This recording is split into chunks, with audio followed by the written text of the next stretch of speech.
Di Palu dan juga Donggala ni, kawasan Sigi dan juga beberapa tempat yang berlaku ini menjadi satu iktibar yang patut diambil oleh kita semua setelah mana berlakunya tsunami kali yang pertama yang besar yang kita tengok di Aceh. Kemudian berlaku pula yang disebut dengan kali yang kedua. Aceh, bila masyarakat dia sebelum daripada nak berlaku tsunami itu, dibuat pesta malam tersebut, dan pada siang hari Allah datangkan tsunami. Mereka sedang tidur di pantai-pantai itu, Allah gerakkan air sehingga akan menenggelamkan, mematikan hampir 300,000 manusia. Dalam masa setengah jam, air itu digelombangkan sampai lebih kurang 10 km ke daratan. Tuan-tuan, dan kita pun terkesan. Di Langkawi mati 2-3 orang. Kemudian Kota Muda mati juga di sebelah Kedah. Kemudian di Pinang ada yang mati di Pulau Pinang yang berlaku tsunami. Tapi lepas pada tersebut kita ulang balik. Kemudian demikian juga yang berlaku di Palu ini.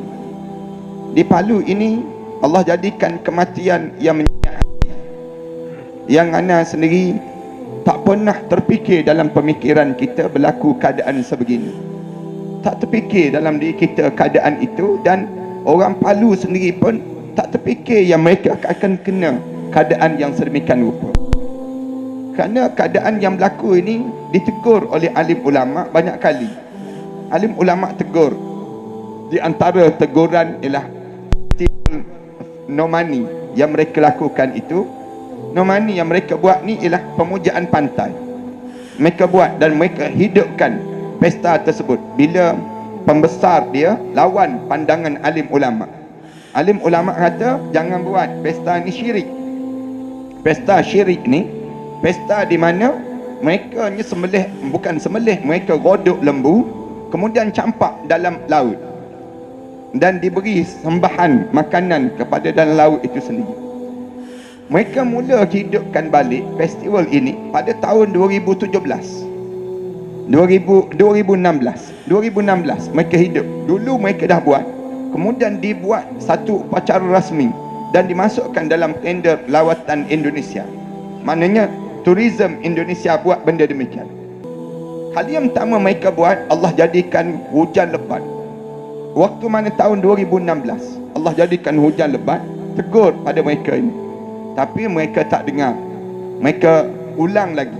Pada tahun 2017 Allah jadikan ribut kencang dan juga petir yang menyambar di kalangan mereka tersebut. Tapi mereka kekal buat juga tahun 2018 Allah tegur pada pukul 2 petang lagi. Pukul 2 petang bukan tsunami je, gempa tu sikit je pada pukul 2 petang katanya. Kemudian gempa lagi pada pukul 4 petang. Kemudian gempa yang besar berlaku pada pukul 6 petang saat mana kumandang azan maghrib.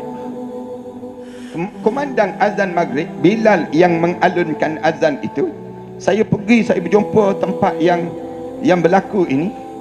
Bila saya pergi di Balarua, saya berdiri di kawasan yang tak disentuh langsung lagi. Satu kampung yang jauh daripada pantai. Bukannya dekat kampung tersebut. Kampung itu Allah jadikan di mana Allah blenderkan kampung itu. Allah kisar kampung tersebut. Satu kampung tuan-tuan, bukannya kecil. Kampung yang besar. Indonesia ni pula padat kawasan dia yang dia duduk ini sendiri. Kemudian Allah pusingkan tanah tersebut, pusing. Yang saksi mata tu disebut depan saya, disebut dia nampak anak dia dan isteri dia sedang dikisar oleh Allah. Dia nampak dalam keadaan kena pusing tu, dia nak pergi tu tak boleh. Dalam keadaan pusing, tengah-tengah pusing tu Allah sedut masuk ke dalam. Allah sedut masuk ke dalam. Kemudian bukan sedut je, lepas pada sedut je Allah lepaskan balik, lepaskan ke atas itu sehingga membakarkan bumi tersebut. Allah jadikan demikian. Tak pernah terjadi demikian. Ini keadaan yang pertama. Allah jadikan tsunami.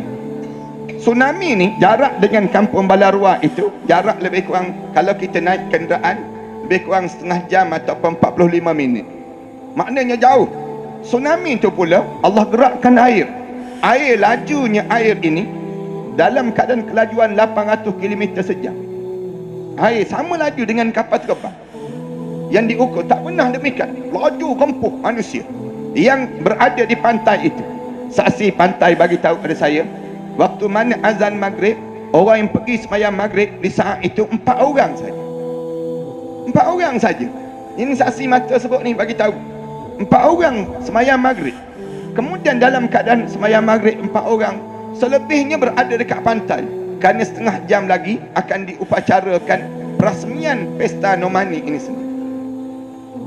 Kenapa kampung ini? Kenapa kampung ini? Di saat mana Bilal sedang azan. Bilal tersebut, tuan-tuan tengok dalam fanpage saya, Bilal itu selamat. Allah selamatkan dia setelah mana 2 hari dalam timbunan itu. Dalam 2 hari ke 3 hari dalam timbunan itu, Allah selamatkan dia seorang.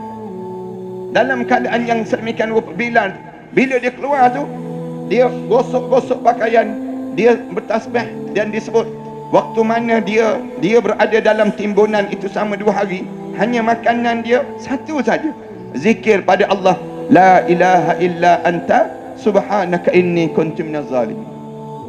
Dia ulang yang tu je, la ilaha illallah, la ilaha illa anta subhanaka inni kuntu minaz zalimin. Dalam timbunan masjid. Masjid tempat tersebut juga ada lebih kurang 4 buah. Semua Allah runtuhkan masjid-masjid tersebut, kecuali yang hanya tak diruntuhkan ialah yang disebut dengan menara. Menara ni Allah kekalkan. Allah tunjuk timbunan itu. Saya tengok kawasan itu, kawasan rendah, tiba-tiba menjadi timbunan bukit yang tinggi.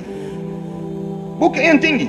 Bila saya sampai di Balarua itu sendiri, bila saya sampai di situ, saya berdiri di atas tu, saya bunyi tung tung tung tung, bangunan bawah rumah-rumah yang telah ditenggelamkan dan dikisar oleh Allah ini. Kemudian kedengaran suara-suara yang memanggil orang kat bawah. Orang kat bawah tu dengar lagi, yang sedang ada lagi dan saat mana masih hidup lagi dengar, tapi tak boleh nak buat apa. Kita nak buat macam mana? Timbunan yang timbun begitu, suara sayup-sayup kedengaran demikian. Oleh mana sekalipun nak sebut 2 Allah jadikan. Yang ketiga di kampung Patobo, jarak jauh juga 45 minit lagi. Nak pergi satu tempat lagi ni, 3 kuasa Allah yang Allah jadikan. Kampung Patobo ni bila bergegar saja Allah sedut ke dalam muka bumi, tenggelam. Rumah banglo itu, rumah besar itu tenggelam sedalam lebih kurang 7 meter ke dalam ini, dan juga lebih kurang 10 meter ke dalam muka bumi ini. Yang nampak ialah waktu itu padang Tokoko saja yang ada di kampung. Saya jangka lebih kurang 10,000 lah yang meninggal dunia, yang masuk dalam tanah-tanah yang itu, yang tidak disentuh lagi. Jenazah-jenazah mereka dan sebagainya, keadaan yang teruk ini. Saya nak sebut, bila tanya kenapa? Yang pertama, kerana mereka terlampau percaya pada adat, terlampau kuat. Adat mengatasi ibadah. Yang kedua, pahaman Islam liberal. Saya kena sebut juga pahaman Islam liberal. Liberal yang ada ni menjadikan halal banyak benda. Pahaman liberal ni bahaya, sama dengan bahaya yang sedang masuk dalam negara kita pada hari ini. Yang ketiga, kerana pada LGBT yang diakui. Tuan-tuan, LGBT di kalangan mereka, persatuan gay mereka tu, kalau kita tengok dalam Facebook, ada 1000 lebih, 1400 lebih yang penyokong gay ini sendiri, yang ada di kalangan mereka. 1400 Allah musnahkan begitu. Di tempat kita, penyokong LGBT dalam Facebook mereka 32,000 orang. 32,000 tuan-tuan. Yang mereka 1000 lebih ni pun Allah musnah begitu. Tunggu masa je kita. Kalau tuan-tuan ingat betul-betul yang saya sebut, kalau boleh rakam-rakam, takut-takut lepas pada ni kena. Saya nak sebut gambaran, kalau kita ni betul berterusan keadaan begini, memang akan turun bala daripada Allah.